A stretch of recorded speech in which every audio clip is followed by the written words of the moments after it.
by A.Milne. Chapter 5. Mr. Gillingham chooses a new profession. As Cayley went over to the bell, Antony got up and moved to the door. "Well, you won't want me, I suppose, Inspector," he said. "No, thank you, Mr. Gillingham. You'll be about, of course." "Oh, yes." The inspector hesitated. "I think, Mr. Cayley, it would be better if I saw the servants alone. You know what they are. The more people about, the more they get alarmed. I expect I can get at the truth better by myself." "Oh, quite so. In fact, I was going to ask you to excuse me. I feel rather responsible towards these guests of ours. Although Mr. Gillingham very kindly—" He smiled at Antony, who was waiting at the door, and left his sentence unfinished. "Ah, that reminds me," said the inspector. "Didn't you say that one of your guests, Mr. Beverley, was it? A friend of Mr. Gillingham's, was staying on?" "Yes. Would you like to see him?" "Afterwards, if I may." "I'll warn him. I shall be up in my room if you want me. I have a room upstairs where I work. Any of the servants will show you. Ah, Stevens, Inspector Birch would like to ask you a few questions." "Yes, sir," said Audrey primly, but inwardly fluctuating. The housekeeper's room had heard something of the news by this time, and Audrey had had a busy time explaining to other members of the staff exactly what he had said, and what she had said. The details were not quite established yet, but this much at least was certain, that Mr. Mark's brother had shot himself and spirited Mr. Mark away, and that Audrey had seen at once that he was that sort of man when she opened the door to him. She had passed the remark to Mrs. Stevens, and Mrs. Stevens, if you remember, Audrey, had always said that people didn't go away to Australia except for very good reasons. Elsie agreed with both of them, but she had a contribution of her own to make. She had actually heard Mr. Mark in the office threatening his brother. "You mean Mr. Robert?" said the second parlour-maid. She had been having a little nap in her room, but she had heard the bang. In fact, it had woken her up. Just like something going off it was. "It was Mr. Mark's voice," said Elsie firmly. "Pleading for mercy?" said an eager-eyed kitchen-maid hopefully from the door, and was hurried out again by the others, wishing that she had not given her presents away. But it was hard to listen in silence when she knew so well from her novelettes just what happened on these occasions. "I shall have to give that girl a piece of my mind," said Mrs. Stevens. "Well, Elsie?" "He said, I heard him say it with my own ears, 'It's my turn now,' he said, triumphant-like." "Well, if you think that's a threat, dear, you're very peculiar, I must say." But Audrey remembered Elsie's words when she was in front of Inspector Birch. She gave her own evidence with the readiness of one who had already repeated it several times, and was examined and cross-examined by the inspector with considerable skill. The temptation to say, "Never mind about what you said to him," was strong, but he resisted it, knowing that in this way he would discover best what he said to her. By this time, both his words and the looks he gave her were getting their full value from Audrey, but the general meaning of them seemed to be well established. "Then you didn't see Mr. Mark at all?" "No, sir. He must have come in before and gone up to his room, or come in by the front door, likely enough, while I was going out the back." "Yes. Well, I think that's all I want to know. Thank you very much. Now, what about the other servants?" "Elsie heard the master and Mr. Robert talking together," said Audrey eagerly. "He was saying, Mr. Mark, I mean." "Ah! Well, I think Elsie had better tell me that herself. Who is Elsie, by the way?" "One of the housemaids.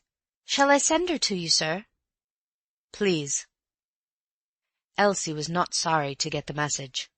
It interrupted a few remarks from Mrs. Stevens about Elsie's conduct that afternoon, which were, Elsie thought, much better interrupted. In Mrs. Stevens' opinion, any crime committed that afternoon in the office was as nothing to the double crime committed by the unhappy Elsie. For Elsie realized too late that she would have done better to have said nothing about her presence in the hall that afternoon. She was bad at concealing the truth, and Mrs. Stevens was good at discovering it.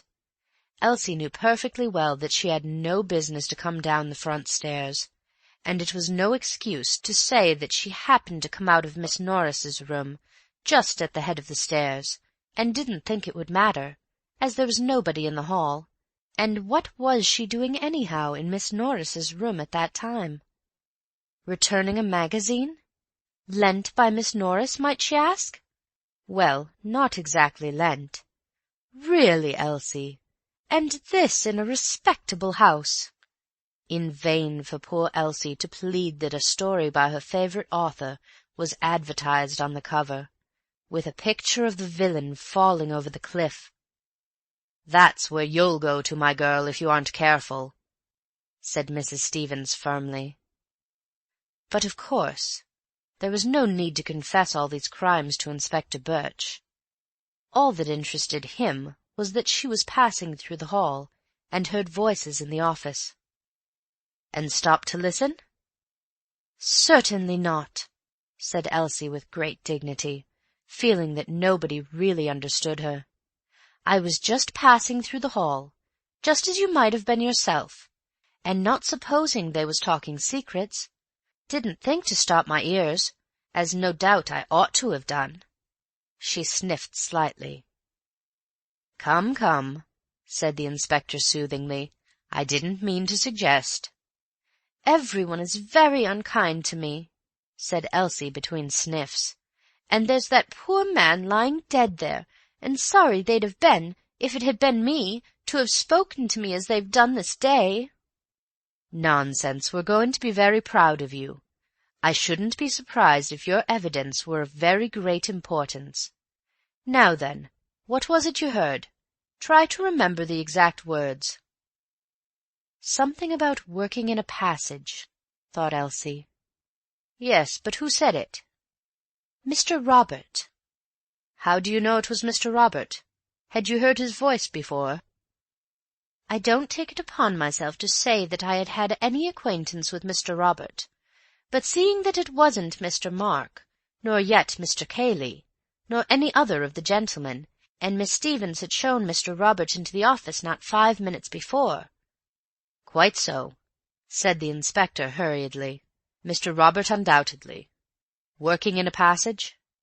"That was what it sounded like, sir." Working a passage over? Could that have been it?" "That's right, sir," said Elsie eagerly. "He'd worked his passage over." "Well?" "And then Mr. Mark said loudly, sort of triumphant-like, 'It's my turn now, you wait.'" "Triumphantly?" "As much as to say his chance had come." "And that's all you heard?" "That's all, sir. Not standing there listening, but just passing through the hall, as it might be any time." "Yes. Well, that's really very important, Elsie. Thank you." Elsie gave him a smile and returned eagerly to the kitchen. She was ready for Mrs. Stevens or anybody now. Meanwhile, Antony had been exploring a little on his own. There was a point which was puzzling him. He went through the hall to the front of the house, and stood at the open door, looking out onto the drive. He and Cayley had run round the house to the left. Surely it would have been quicker to have run round to the right. The front door was not in the middle of the house. It was to the end. Undoubtedly they went the longest way round, but perhaps there was something in the way if one went to the right.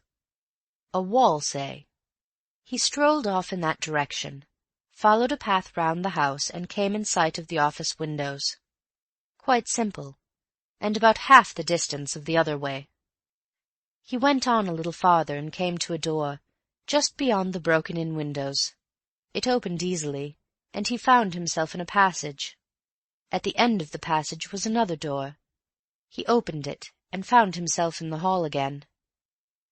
And of course, that's the quickest way of the three, he said to himself. Through the hall and out at the back, turn to the left and there you are. Instead of which, we ran the longest way round the house. Why? Was it to give Mark more time in which to escape? Only, in that case, why run? Also, how did Cayley know then that it was Mark who was trying to escape? If he had guessed, well, not guessed, but been afraid that one had shot the other, it was much more likely that Robert had shot Mark. Indeed, he had admitted that this was what he thought. The first thing he had said when he turned the body over was, "Thank God, I was afraid it was Mark." But why should he want to give Robert time in which to get away? And again, why run, if he did want to give him time? Antony went out of the house again to the lawns at the back, and sat down on a bench in view of the office windows. "Now then," he said, "let's go through Cayley's mind carefully and see what we get." Cayley had been in the hall when Robert was shown into the office. The servant goes off to look for Mark, and Cayley goes on with his book. Mark comes down the stairs, warns Cayley to stand by in case he is wanted, and goes to meet his brother. What does Cayley expect? Possibly that he won't be wanted at all. Possibly that his advice may be wanted in the matter, say, of paying Robert's debts, or getting him a passage back to Australia. Possibly that his physical assistance may be wanted, to get an obstreperous Robert out of the house. Well, he sits there for a moment, and then he goes into the library. Why not? He is still within reach if wanted.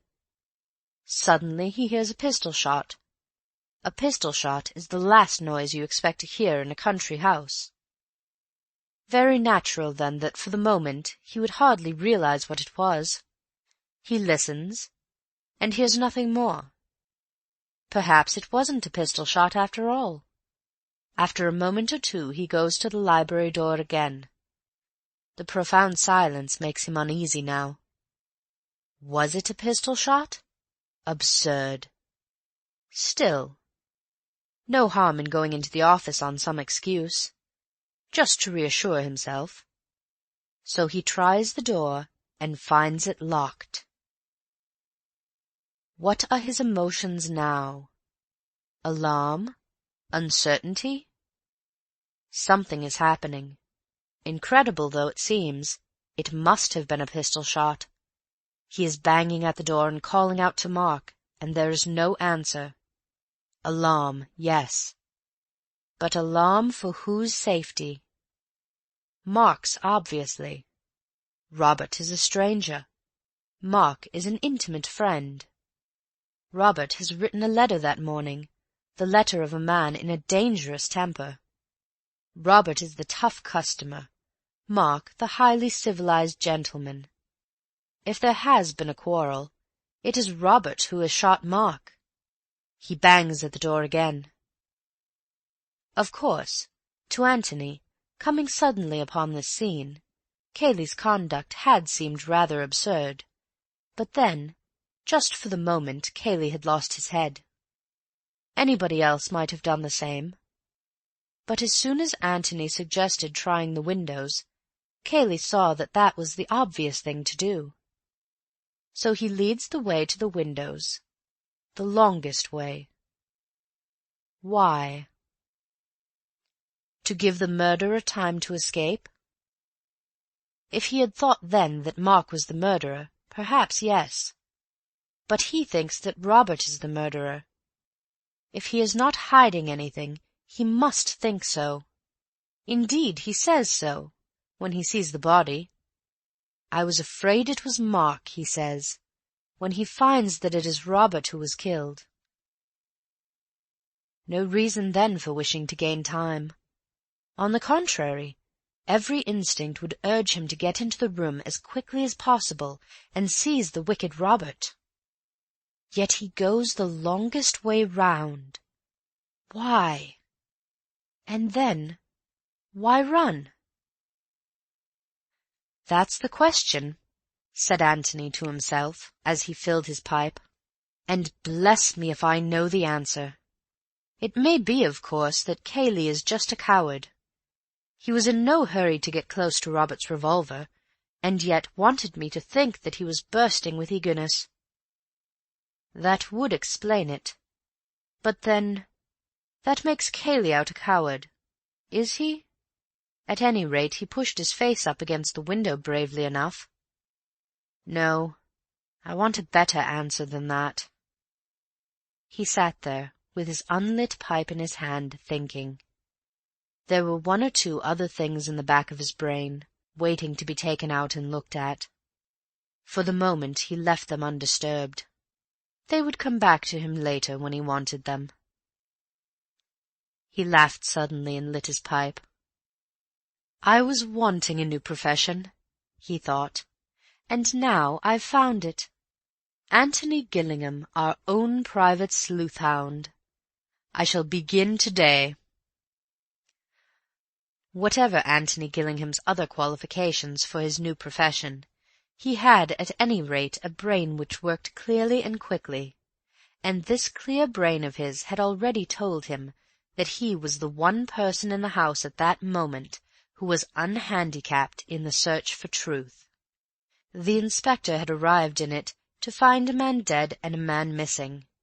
It was extremely probable, no doubt, that the missing man had shot the dead man. But it was more than extremely probable. It was almost certain that the inspector would start with the idea that this extremely probable solution was the one true solution, and that in consequence he would be less disposed to consider without prejudice any other solution. As regards all the rest of them, Cayley, the guests, the servants, they also were prejudiced, in favour of Mark, or possibly, for all he knew, against Mark. In favour of or against each other. They had formed some previous opinion, from what had been said that morning, of the sort of man Robert was. No one of them could consider the matter with an unbiased mind. But Antony could. He knew nothing about Mark. He knew nothing about Robert. He had seen the dead man before he was told who the dead man was. He knew that a tragedy had happened before he knew that anybody was missing. Those first impressions, which are so vitally important, had been received solely on the merits of the case. They were founded on the evidence of his senses, not on the evidence of his emotions or of other people's senses. He was in a much better position for getting at the truth than was the inspector. It is possible that in thinking this, Antony was doing Inspector Birch a slight injustice. Birch was certainly prepared to believe that Mark had shot his brother. Robert had been shown into the office, witness Audrey. Mark had gone in to Robert, witness Cayley. Mark and Robert had been heard talking, witness Elsie. There was a shot, witness everybody. The room had been entered, and Robert's body had been found, witness Cayley and Gillingham. And Mark was missing. Obviously, then, Mark had killed his brother, accidentally as Cayley believed, or deliberately as Elsie's evidence seemed to suggest. There was no point in looking for a difficult solution to a problem when the easy solution had no flaw in it. But at the same time, Birch would have preferred the difficult solution, simply because there was more credit attached to it.